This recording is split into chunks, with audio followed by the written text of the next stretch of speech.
Goes from 750 to 5,000. Don't know how they figured out that rate of inflation. Okay, sunflower, puff shroom, pea shooter. Now we didn't end up using either of these, but I do like to keep the snow pea ready. This one, this one. This one is very helpful. Okay, now let's see which one we're going to need for each of the special types. So cone head, all we really need is these two to work together, or these two to work together. Screen door, you'll need the fume one. This is handy to get rid of the graves, which should give you less zombies at the end. More graves might just like randomly pop out there. Pole vaulting zombie, we'll get a walnut, put it early on, so that it doesn't have full speed when it gets closer.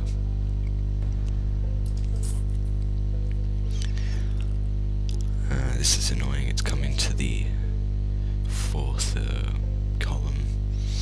I don't really know what to call these, I should figure something out. I think these ones will be lanes, the ones going across, and I'll make these ones columns. Anything I've set up to this point just completely disregard. Not completely, mostly disregard it.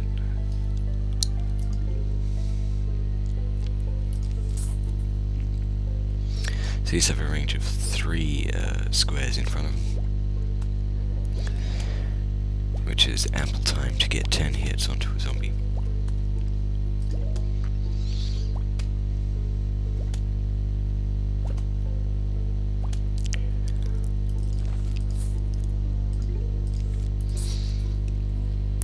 Okay, so we've got 2 big waves this time.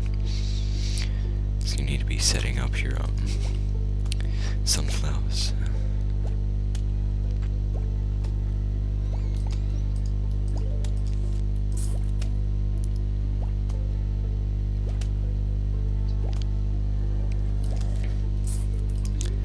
Okay, so we don't need to worry about pea shooters or fume shrooms until we see either like cone zombies or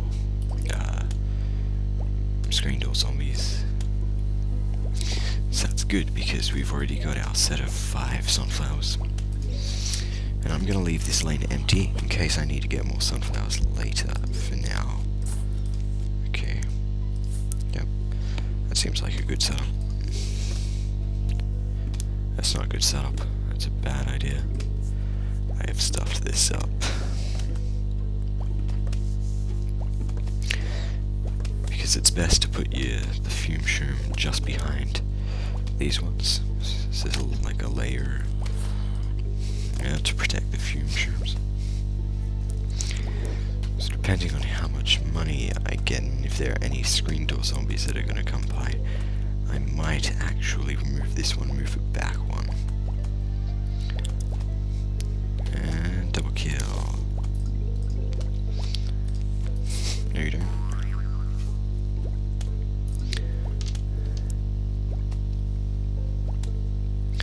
These ones are very slow once you get rid of the pole and things, but I'm going to set up a second one just in case of that.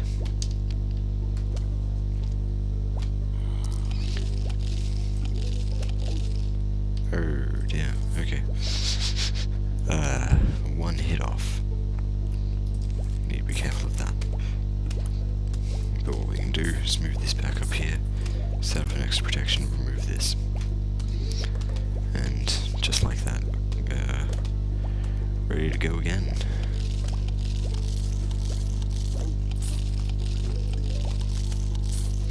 Set walnuts for those ones to jump over. Keep the line of buff shrooms strong.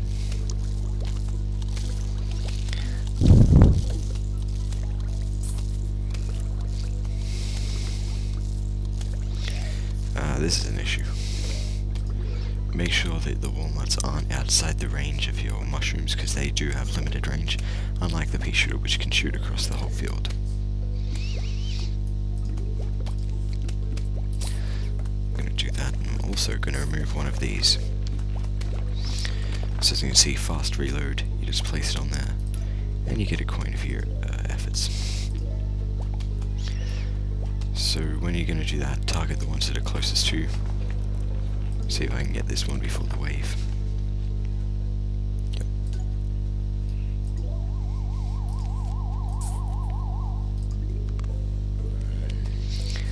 Okay, this doesn't look like a very tough wave. Okay, here's what I was worried about before. If you're going to try and move stuff like that, make sure you have enough sun to do so. Not like that time I tried to replace a pea shooter with a repeater and ended up just completely failing and having to hope that all the other plants took care of the zombies. This is a 2-wave level, so yeah, we can set up a bit better.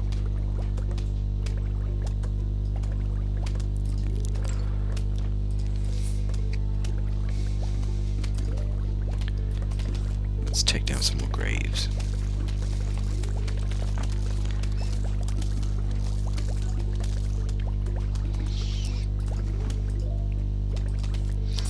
Okay, we've nearly got our 3 rows here and the sunflowers all done. We're just missing this one pea shooter. Now you don't need to use the fume shrooms against these screen door ones, but it does make it a lot easier.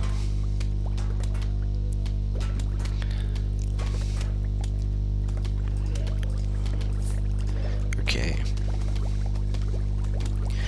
Now that we've got all that done, we can move on to the snow peas now if we want. And I believe I'm gonna place them according to what zombies are coming down the certain lanes.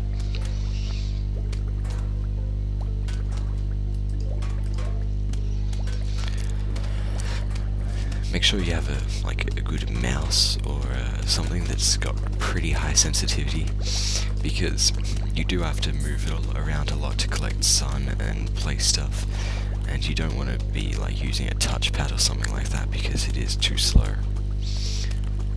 Actually, I'm just swapped to my touchpad and it's pretty much fine. It is a bit more difficult though.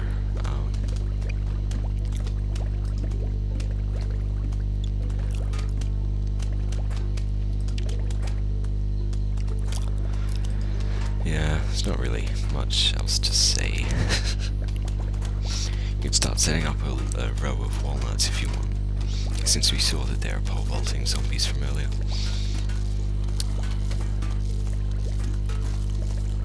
I'm going to choose that row. Choose the weaker rows to get the extra protection too, so there's a snow pea in this one, so we don't need the walnut.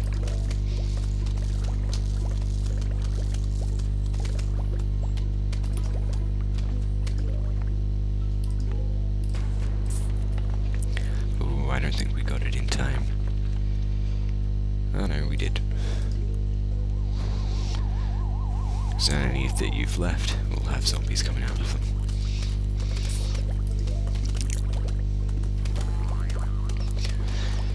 And unless you want the extra $10 you get from the silver coins after the final wave has begun, there's no need to get rid of any more.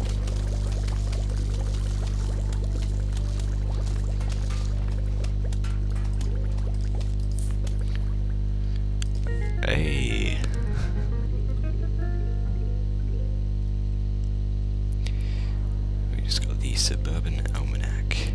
Keep track of all the plants and the zombies you encounter. Okay, yeah, I guess we should go through this. Okay, damage, normal, cost 100, recharge, fast. I'm not going to read these, though they are very funny, so you could always just pause screen and look at them. Some production, normal, cost 50, recharge, fast. Cherry bombs, damage, massive, range, all zombies in a medium area, which if you look at this diagram here, you can see it's in that square. It'll get any of them in each of these 8 squares around them, as well as the square that they're on. Single use, 150 cost, and very slow recharge. High toughness, cost 50, recharge slow. this is, I'm pretty sure, the same damage as this one, so it should take up the same area, which is the 3x3, centered where it is. Yeah, range, all damage in a small, all zombies in a small area, so maybe it only takes up the 1 square, I'm not sure. Delayed activation, 25 cost but slow recharge. Normal slow zombies, 175 cost, that's probably the second most expensive thing we've got so far. That's a fast recharge. Massive damage, very short range. It can only get the ones I think in the square just in front of it, as well as the square that it's in. Long delay, 150, but it's a fast recharge, so if you wanted to use it as an alternative to the cherry bomb, it's an option. Normal for HP, but it fires 2 times, so in the same time it would take this to destroy 1 zombie, this could destroy 2 regular zombies. Fast recharge. It's got normal damage and a short range, but it sleeps during the day. This is important, because it will go back to day levels after level 2, and then you won't be able to use the mushrooms. 0 cost but fast recharge. Sun production low than normal. This also sleeps during the day. Got 25 cost and fast recharge. It is normal damage which penetrates screen doors. And it all zombies in the fume cloud, so it can, I think, damage 4 blocks in front of it and all the zombies that are in that block. Save 5 cost, and it's another fast recharge, so all of the mushrooms so far are fast, as you can see. Gravebuster removes graves, single use, and it's 75 fast recharge. I'll go through the zombies soon.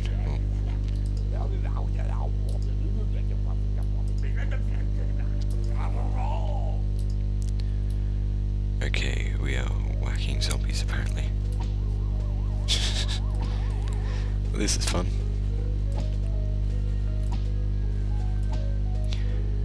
That's a nice sound effect when you hit them.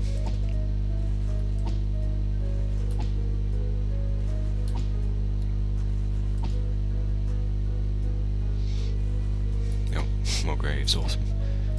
Ah, sun. That's interesting. So what I can do is get rid of that grave. And if you're going to get rid of graves, get the ones that are closest to you first. It's, yeah, common sense. Wow, that one has a lot of zombies in it.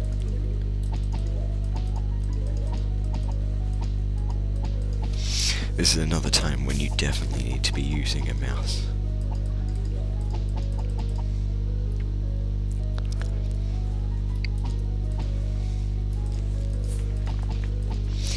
As well as the ones that are closest to you, the lanes that have lots of graves in them, like this one that has 3, that's also a good target for the Gravebuster.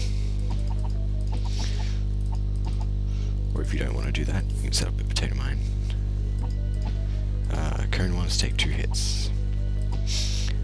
It works a similar way to the damage from Pichus, so 2 hits to get rid of the cone ones, and it's 3 to get rid of the buckethead ones. We'll see if we see any of them there. We may not.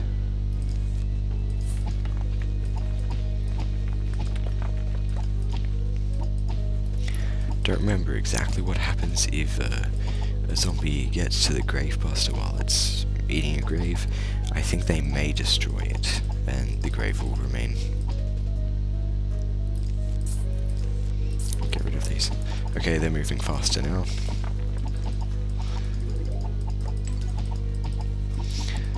Yep, okay, we've got a bucket one.